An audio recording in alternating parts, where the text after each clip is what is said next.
All right, hey, welcome back to Coach's Call with Dustin Holly. We're live at the Imprints One studio, and we are wrapping up our Lubbock week with our overtime period.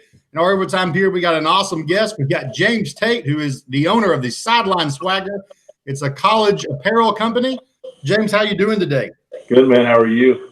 Man, doing all right. Been a long time. Haven't seen you in a long time, so it's good to see you and touch base with you. I got to see you on the sideline for the playoff game, which is nice. Yeah, that was a fun week. That was just a cool week to do that Rider Roll Hat game during the playoffs, and they make it to do it again. So that's awesome. It's awesome. First of all, as we get started, tell us a little about yourself. I know we're poking into Lubbock and finding guys with Wichita Falls ties, and you have those. So tell me a little about yourself, and we'll get going.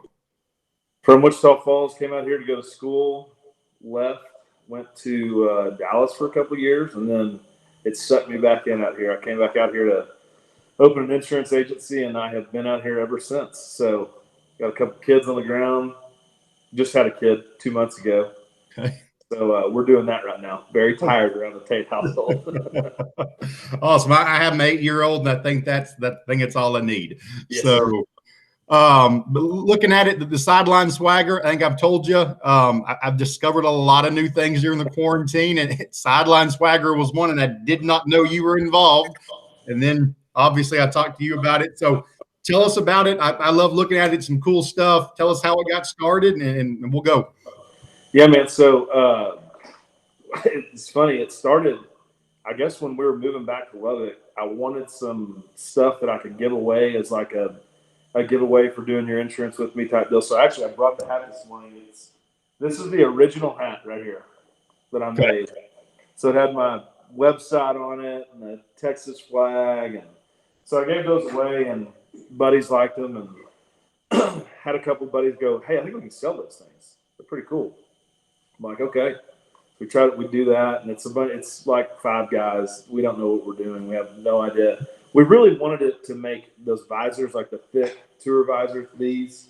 I brought some examples. There we go. I was very prepared for this. So this is what we wanted to make. That was because we didn't have anything like that at Tech at the time, and so we did all that, and then a buddy of mine, Josh Abbott, came in, and he was like, "Hey, I think I can blow this thing up." So I'm going to pump some money into it. We're going to kind of get it nationwide. Well, he did it. I think he pumped some money into it. He hired a lady that kind of ended up running the company, Drew Ammons, and so they run it for 2 years, I guess, and then Drew took over last year. So full circle, we're actually in the process right now of buying it back from Drew and Josh to be majority owners of Sideline Swagger, and kind of in that process, we're creating hopefully a bigger brand, kind of a lifestyle brand that Sideline Swagger will be a part of, kind of the collegiate arm of a bigger brand, probably called Camp Tejas, which again is full circle. I grew up at Camp Tejas in Wichita Falls. That's kind of the whole deal. Awesome. Now, what schools, I know kind of looking at the website, and we'll post that and stuff. What schools are we in, and kind of describe how's that process of getting these schools on board, kind of getting the license and stuff for all that? It sucks. It is awful. So the deal is if I want to go sell Tech logos or TCU logos or OSU logos, that's really not that hard. That process is getting approved. They have vendors. It's pretty simple. Creating your own logo and then getting the schools to sign off on your creation of a logo that they spent no money on, they spent no resources on, they won't make money on. They're not huge fans of that. So it's been, having been alumni at Tech, I guess, helped us on the front end, kind of there, getting in. We got Texas State. We have logos. I'll tell you who we have logos for. We got logos for Tech, Texas State, TCU, SMU, OSU, Arizona State, A&M, Oklahoma, and USC. Okay. Or who we have copyrighted logos for. Now, we're not able to use those logos because we're not licensed to use them with all the schools. The ones that we're licensed to use them with are Tech, SMU, TCU on a limited basis, and Texas State. So that's kind of the theory moving forward is how do we get in those schools? How do we move with alumni? Like at SMU, it's Kate Golding. Kate Golding's the connection there because she's married to Sonny. So I reached out to Kate and I said, hey, Kate, we need help getting in there.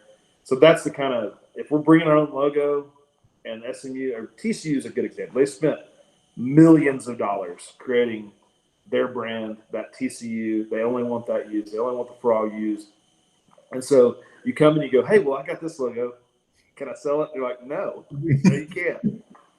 So you got to find an alumni that can kind of help you get in there and say, hey, we're not trying to compete. We're not trying to steal business. We're just trying to make something a little different. So yeah. How long does that process take once you get something and say you talk to SMU? How long? I mean, till you're good to SMU go. was fast because Kate's the hammer. So SMU was very quick. Tech was so we sold Tech stuff unlicensed for like the first couple of years.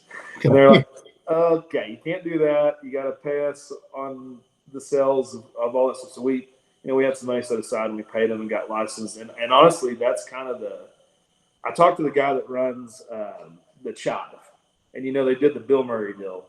Yeah. They have now William Murray's its own brand, but at first it was just these pictures of Bill Murray on different shirts that they had. So they created this following, and finally Bill Murray's attorney reaches out to the guy. And he's like, "Hey, stop using my client's face on all your shirts. You can't do that. And also, we need some money for all the sales." And so, they get into the talks and they're like, how much have you sold? And they're like, $8 million worth.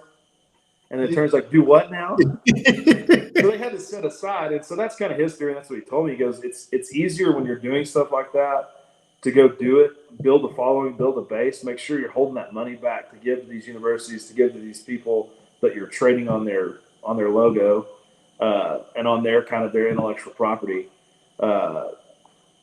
Make sure that you have it set aside. Make sure that you can have a conversation about it. Still may not work, but you're not going to get in trouble for it. So but if you made $8 million off of me and I found out I want my money, but then let's keep making money. Like so that's what they do. So Bill Murray creates that logo.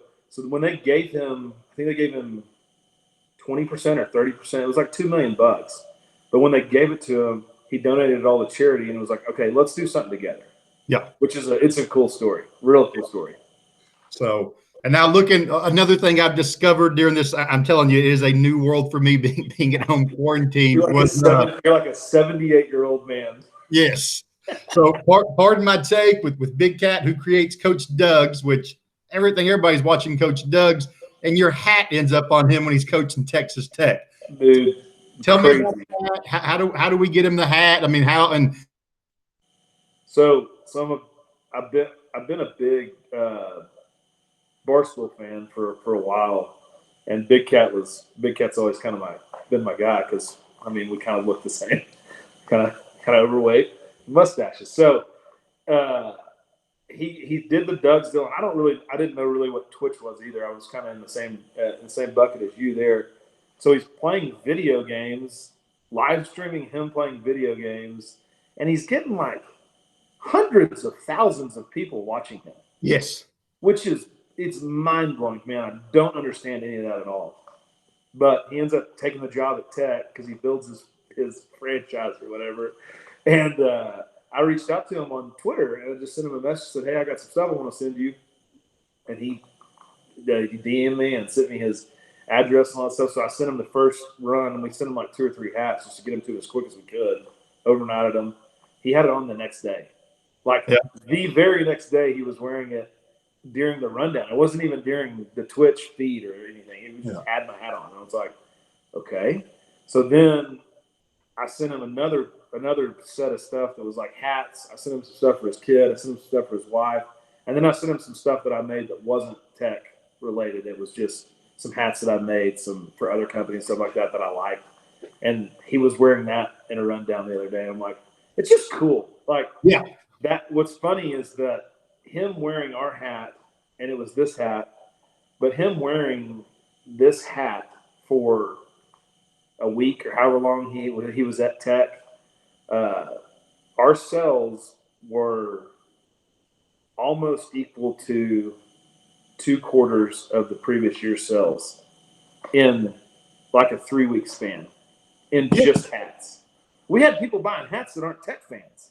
We have people buying hats that don't even know what Texas Tech is. I saw it on him, and then I think you tweeted, and then when I went to the site, I was like, "Oh, this is James Tate." Like it all came together so fast for me, and I was like, "Dude, look at all this stuff." So I've been on it 2 or 3 times looking at stuff. So it's awesome stuff. And then with him wearing it, I knew it just had to blow up real quick. Well, I get the question all the time. It's like, dude, if you could do this for Auburn, this would be bad. If you could do this for Alabama, and it's like, I don't think people realize how hard it is to actually get that done. Now, thinking of ways around that marketing wise, we've got shirts, or hats that say Fort Worth, for instance, and they have a nice color scheme to them. We've got hats that say Stillwater. They have a nice color scheme to them.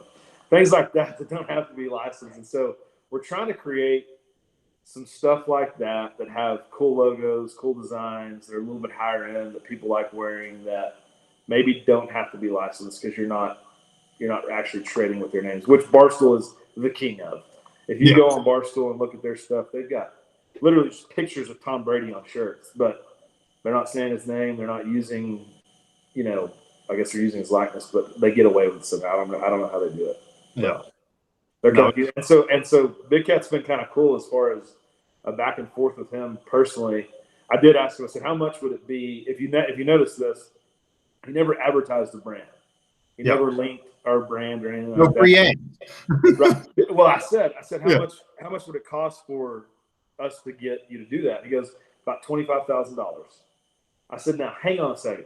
You're telling me that if you link my stuff one time, it's $25,000. He goes, dude, you're about to sell a bunch of hats without me doing anything. I promise. Just watch. And he was right. So it was very cool. Very cool guy. Yeah, and it makes me wonder now that the big ads they read, like the Cash App, how much they're actually. Oh, goodness, dude. Yeah. I can't even imagine, especially like obviously Big Cat's, I guess, top 2 or 3 as far as personalities at Barstool. Yeah. Like if he's doing it, if Dave's doing it, if those guys are doing it, I bet it's $50,000 a pop for the big one. It's crazy. So what's next for the company? I know you said you're looking at kind of buying it back and all that, but what else do we have plans in Lubbock to kind of spread this out and get stuff going? Man, so we're partnering. I've got a buddy of mine who runs a real successful restaurant and brewery down here. It's called the West Table, called the Brewery, Lubbock Brewery. He also has a coffee shop. We're going to take that coffee shop and turn it into a Sideline Swagger retail shop. And so we're partnering on that portion of it on the retail shop for Sideline Swagger. And then we're also partnering on another restaurant called Dirk's, which is going to be kind of high-end fried chicken and oysters and cocktails and sort of like a Las Vegas fried chicken shop. You've been there and been in those hotels, and they're a little fancier. Sit down, watch a game, have a cocktail. So we're doing that, and we're going to try to go south of town and do some other stuff there. But right now, the brand really, because we don't know what's going to happen this year, so it's hard to go out and spend $100,000 on stock and inventory when we don't know if we're going to have a football season. So it's having these events. We've done real good at events in the last couple of years, but we do our events kind of tied to tailgates, whether it be basketball or football or whatever. And so when we've got people in from out of town here for the game, we get them out to the restaurant, or we get them out to Chimmy's, or we do events at the actual tailgates, and we move a lot of merchandise there. I don't know if that's gonna be a thing this year. So we're trying to be careful that we don't kind of overextend ourselves this year and kind of understand what's going on. Try to go out and build the brand as far as getting other schools to jump on as licensees and stuff like that. So it's going to be a bit of a process. I'm excited to have the retail shop because people here in Lubbock can come grab our stuff, and they don't have to wonder where we can get it or how they get it or all that. So it'll be good. It's just a weird time to do anything. We're opening a restaurant. I'm opening a restaurant right now.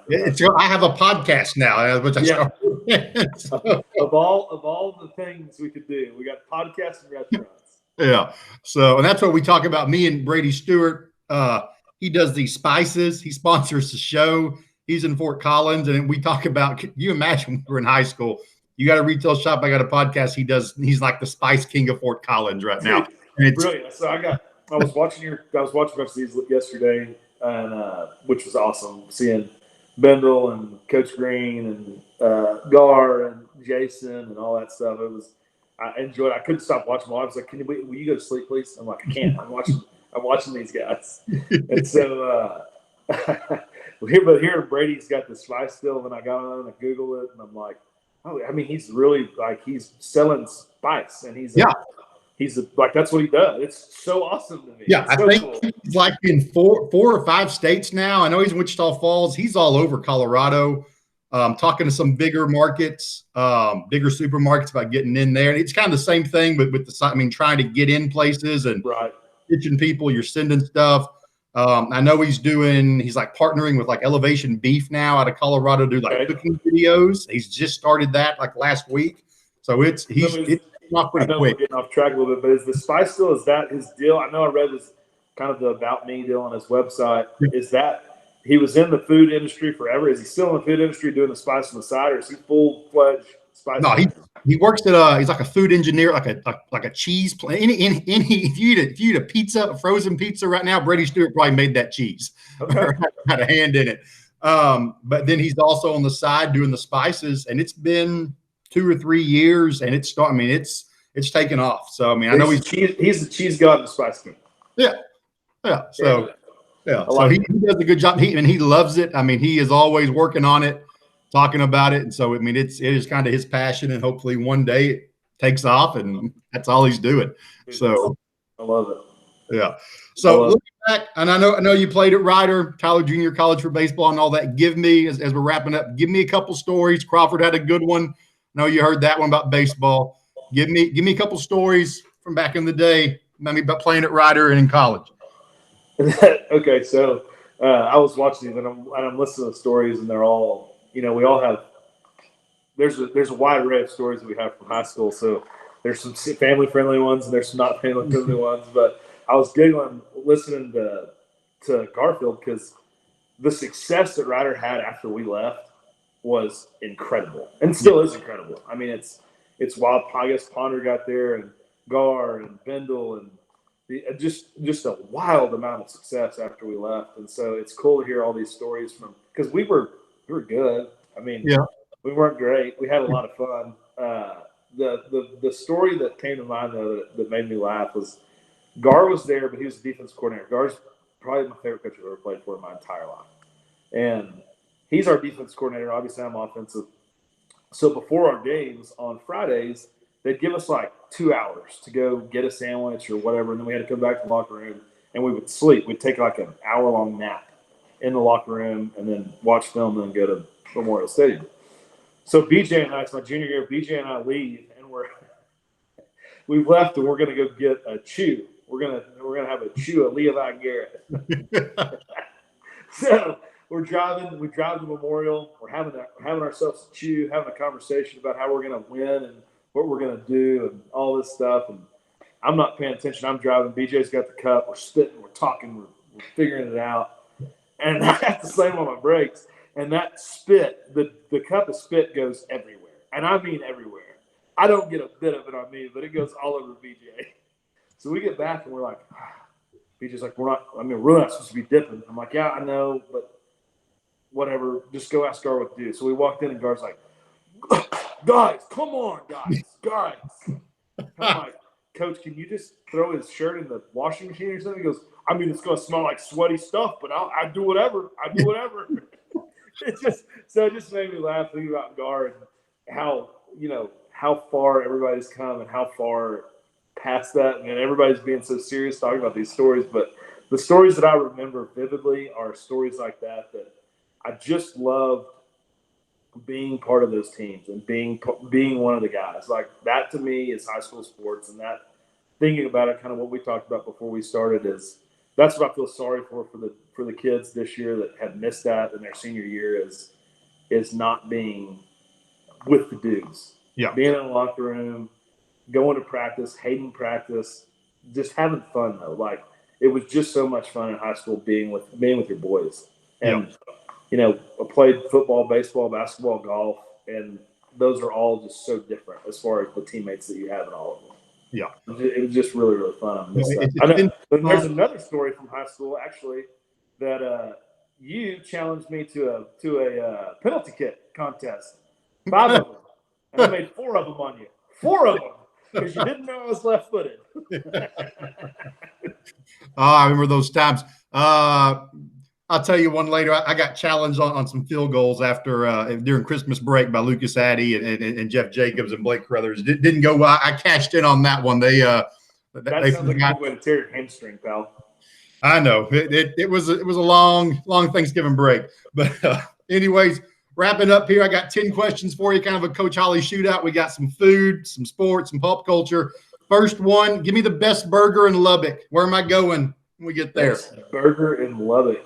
Man, probably Blue Sky. Okay. Probably Blue Sky or Cap Rock. Blue Sky is pretty standard operating. They're from Amarillo. They moved in here. They've got just a good, solid burger.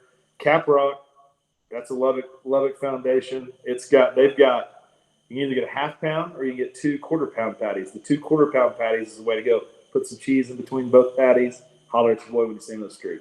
I like it. Game show you'd like to be on? TV game show. Oh, word. I like that Ellen. My kid loves Ellen's game show. Okay. So we watch that all the time. It looks like it'd be pretty fun. No, my kid likes this floor is lava thing right now, which we do. We're doing that too. Yeah. I would not like to be on that show, but my word, we watch that all the time. Yeah. Some of those jumps look like they hurt. Mm-hmm. Like when I try to jump on the edge of like tables and stuff, I'm out on that, dude. I'm out. Give me when we hop in your truck. What's the music artist we're going to? First one. I know you like the music. Pearl Jam will always be number 1. So Pearl Jam, I go everywhere. Pearl Jam, Jay-Z, Garth Brooks. Yep. That's what you get when you get with me. You're gonna probably have an anxiety. I always like riding with you because it was always had a variety. Keep it fresh, baby. As you look back, one of your favorite games as a player, dude. Probably, which is so weird. Probably my junior year when I wasn't starting yet. Blake was still playing. We went to Denton, and Oatman recovered a fumble in overtime in Denton. Kind of those back-to-back weeks. We beat Denton at Denton, and we beat Dallas Skyline at Dallas Skyline. I wasn't playing in either game, but being a part of that team and being part of that kind of circus, because we weren't supposed to win either of them, that was a lot of fun. Yep. What was your first car you had? The Jeep, baby. The Jeep Cherokee Sport. We called her Sporty Spice. I welded the heads together because I forgot to change the oil on it. That thing was a monster. Give me a live sporting event you've been to, kind of your favorite. Masters. Not even close. Not even close. Awesome. I'd love to go to the Ryder Cup, but the Masters I got to go, I guess, last year, and it's breathtaking. It's just awesome. Yep. Something the Tate family's binge watched on TV during this quarantine, stay-at-home stuff. Dude, we watch all the things. My wife got into that. What's that real stupid show?